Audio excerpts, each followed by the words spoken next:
Sorry about that. I don't know what's going on with the internet or with YouTube or what's happening. I don't know. It said my connection was bad. I had to end the other live. So if you're hopefully watching this, thank you. We're talking about Sun Magic from Pagan Portals by Rachel Patterson. There you go. Hello. I'm going to get into this. I'm just going to pick it up, assuming if we kept going. So she talked about some herbal tea blend ideas that I think are just really awesome. There's a section about that. Thank you, Hinsky. um, so there's a section about that. So I love her options here: chamomile and hibiscus. I would do that. Elderflower and mint, hibiscus and rose, strawberry and woodruff, yarrow and mint, lemon balm, ginger, sunflower and bay, and then like apple and mint. I love these ideas, by the way. She gives some incense blends, sun incense blends that I think are really good. Something I personally would like to use during my summer solstice ritual. Um, so I didn't highlight it. Which one was it that I said I really liked? Ooh, orange, grapefruit, lemon, right? Doesn't that would be nice? Then she has one here with frankincense, cinnamon, and orange. Um, Fennel, geranium, jasmine, lavender, sandalwood. And you can use essential oils. She talks about this as well in between. Then there's some sun oil blends that I personally am inspired by. And she even breaks it down like start with your oil base, like olive oil, almond oil. And she says she likes to use coconut oil for her solar blends, then a sunflower oil. I'm a fan of that. Um, Make your own scented oils from fresh herbs and petals because you use the power of the sun. Um, it adds solar energy to it, she said. And she gives some ideas. So, like a solstice oil blend would be chamomile, gardenia, rose, lavender, yarrow, thyme, rosemary, vervain, and frankincense. And then orange lime basil. That orange lime basil, I think, will go crazy, and I'm going to try that. She talks about the foods ruled by the sun: cashew, cinnamon, corn, corn, dates, grapefruit, hazelnut, kumquat, lime, olives, orange, pineapple, rice, rosemary, saffron, sesame, and then tea. She put tea, walnut, and then wine, red wine. And the reason for red wine: spirituality, offerings, happiness, love. The element is fire and earth. She talks about crystals as well, and the crystals associated with the sun. It's a really good list as she breaks down. I appreciate that information. It's a lot of bite sized information, but like really good reference points. Excuse me. She talks about a sun crystal grid. I'm a big fan of crystal grids.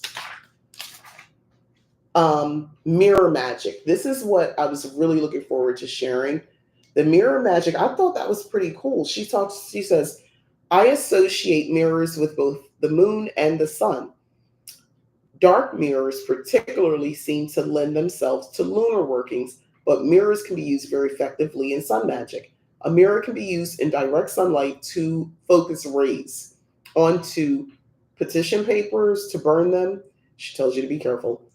But by adding reflective magic and solar energy at the same time, imagine taking your blessed mirror, enchanted mirror, or let's pretend this is a mirror, right? So you take the mirror and like you're reflecting it onto something, and you're literally sending the sun rays to that object. That is some pretty cool work to be doing. I like that. I'm a fan of that. Um, she says small pieces of mirror can be added to spell pouches or used in spell work to provide reflection to show someone the error of their ways, to reverse magic or curses, and to provide protection. And I have, I don't have a lot of curses being thrown at me, but I have did reversal work. But I've also advise others on that. And mirrors are, yeah, that is my go-to. I mean, we could work with a candle, but I prefer to work with mirrors when I'm doing reversals, especially if the intended has been in your home. Works great.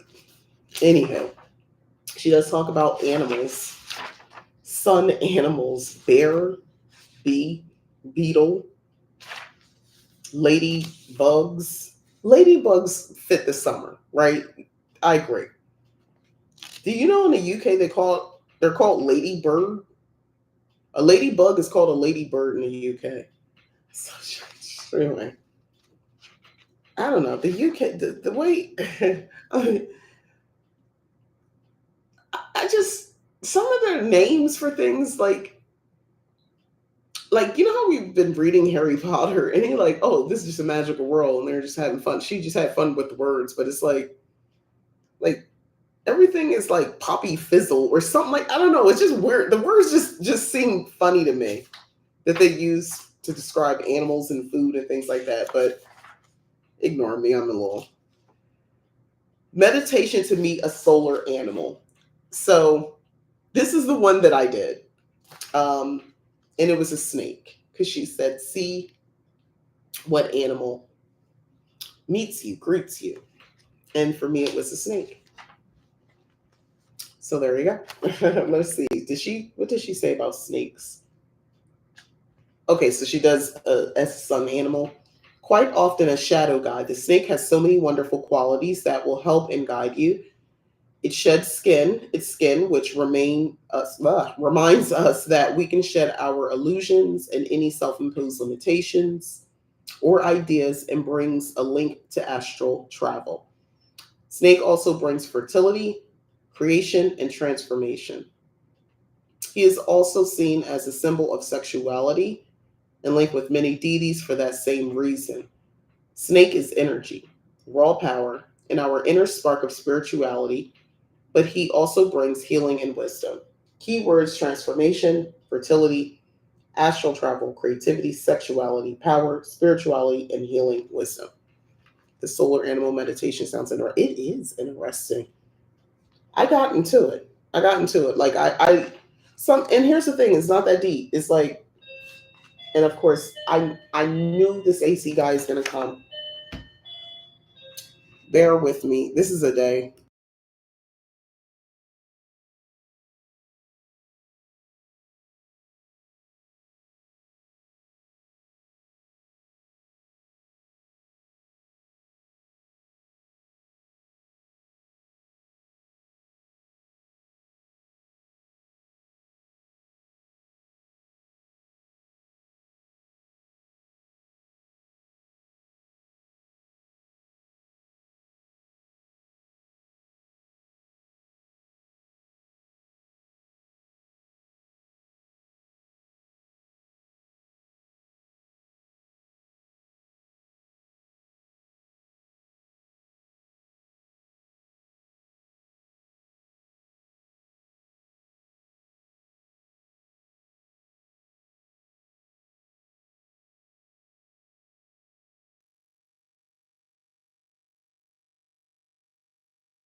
That's okay because I'm flustered. It's so hot in here right now.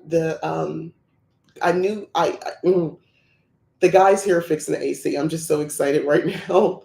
I'm fighting for my life over here, but we're gonna get through. The next section, I was just talking about the meditation to meet solar animal. It is a really wonderful meditation.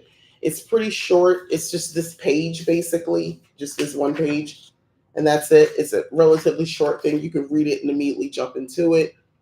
Then she starts talking about solar deities. Spoiler, I'm going to be talking about solar deities this Sunday on my Sunday's deep dive. So I'll get into it and a host of other things as well. But she talks about Adonis. I'm just going to name a couple of them in here. Apollo, Aten, Atum, Aurora, Bast or Bastet, Eos, Helios, Horus. I'm just skipping around. It's a bunch. Like I'm still going. Ra, Solar deity sneak peek. Yeah, I'm getting into that. So the whole Ra thing for sure. I'm going to talk about that too. So yeah, it's a lot. Um, so it's a lot of information to read over. I mean, it's not a lot, but it's a good amount of information.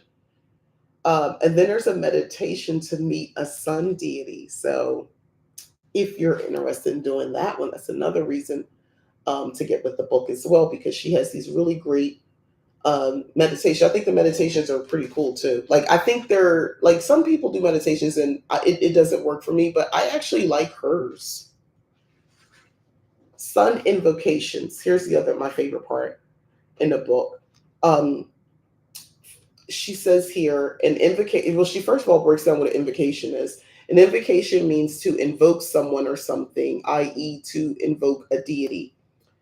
Then she goes on using invocations when you're asking for help or guidance, when you are in ritual or working spells, is a great way to boost your magic.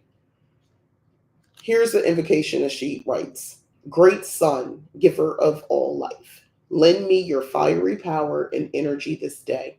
Fill me with your magic and might, so that joy and happiness may complete my plight. I would word that differently, but you get it.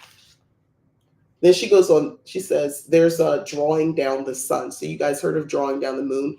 She has drawing down the sun. And she says, this is my version of a chant / poem to recite when drawing down the sun. God of the sun, you have merged many names in many cultures across time. You are a constant source of life, energy, and passion. In the heat of the day, we ask you to shine your light upon us. Honor us by joining with us and allow us to feel your presence within our heart and soul. So it just goes on. Pretty light, not too much, but you get it. But anyway, I thought those were pretty good. It's a whole thing that she lists out here, including like a sun ritual that she has here. And it's long, it's pretty good. She goes into the solar plexus. I'll be talking about that. Um, a sun altar, which I kind of like. And she gives some suggestions for that if you want to do something like that. Sun symbols. Um, the eye of Ra, Horus is one. The wheel, a circle, a spiral, a swastika. Mm. The Sun Tarot card, she gets into that. She talks about solar offerings. So, and then we get into this, I skipped ahead, solar spells. Sun shield, energy. There's a gold tarot spell, solar crystal spell, solar candle spell, a sunset releasing, a sunrise refresh start spell, phoenix spell to rise from the flames. So quite a bunch. Celebrating the sun meditations, divination. The sun divination, she says, I like this. Stand outside. And we used to do this as kids, if you think about it. She says, stand outside, close your eyes. Now turn your face to the sun. Keep your eyes firmly closed. Ask your question. You should get colors behind your eyes, your eyelids. Note which colors you see and then decide what the colors mean to you. Red might be a yes, blue may mean no. Don't face the sun for too long though. Sorry. um, she talks about making sun rings, superstitions and myths. Okay. Yeah. Solar crafts, like how to make a sunmobile, sun tiles, sunshine prints. And then there's the recipes. So it's a quick read, but it's good. So overall, I would say add it to your library. I don't think it's not like the most profound thing ever. Reading this book, I don't think, but it is. I think it's good to have around this time when you want to be more intentional working with the seasons or the wheel of the year. I think this book would be good to add to your library. It's only like 100 pages or so, like 125 pages. It's not that serious. It's not that deep, but it's good for correspondences and things like that. Um, Where's my notes? Because there was something else I was going to talk about.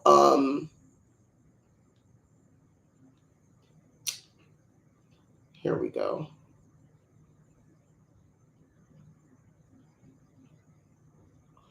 Yeah, I wanted to make a note. I was like, there's something I want to tell y'all.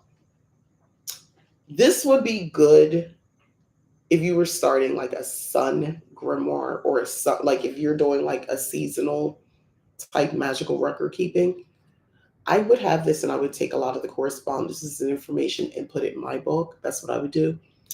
Now, I didn't do one for the summer, but my Hot Witch Summer series actually translates to what I'm personally doing this season.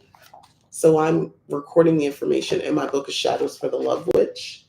Um, I already made a note of one of my pages based on some information that I got partly from, inspired partly from this book.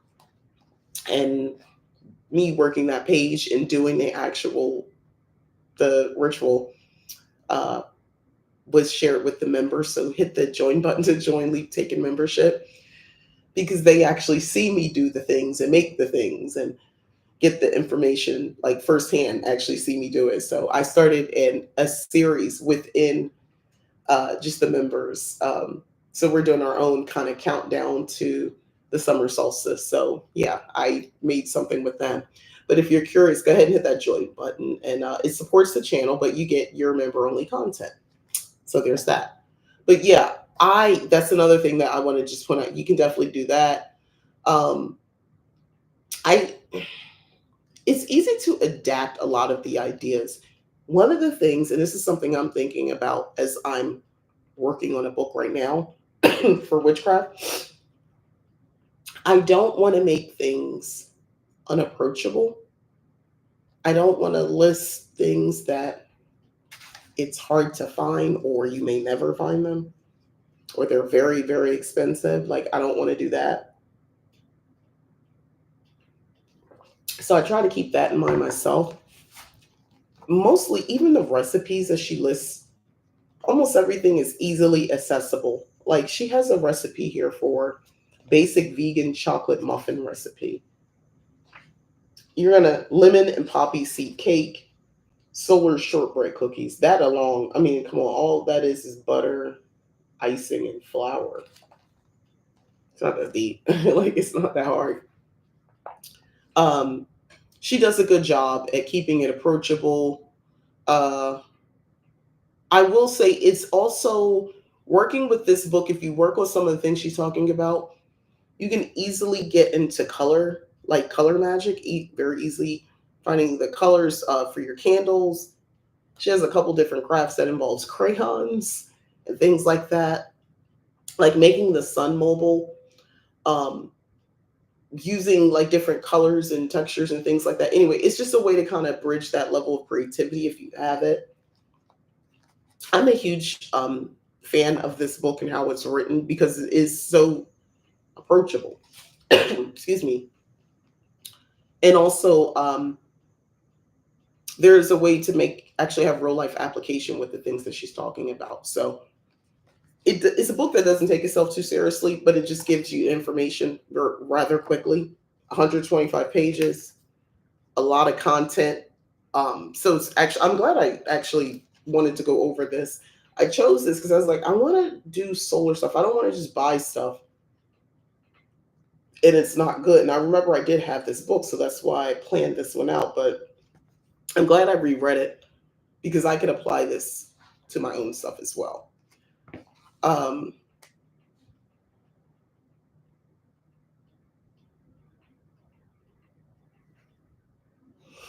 I didn't know if they were a Mimi. Anyway, so I'm gonna lose my train of thought. Yeah, so that's pretty much it. I think I'm gonna go ahead and end this live because I think I'm not gonna be able to pull it back. I'm too distracted. And I really want to see her fix. So I say all this to say, add it to your Witchy library. It's a good book to have. I will be dying to talk about this once I actually read it. Must have. These cards are a must have. They're beautiful. I can't say enough. And if you just want fun, get this one too. The links are in the description. Yeah. And I'm gonna go because I'm too, I got my head's everywhere. You will see the Sunday deep dive on Sunday. Um, I'll be back with that, and yeah, we'll keep this series going, the Hot Witch Summer series going, as we count down to the summer solstice. And I will rip up the heat on the content, and it's gonna be fun. And we're gonna keep going. Thank you. All right, bye everybody. Don't forget to like, subscribe, share, hit the join button, all the YouTube stuff. All right, now bye.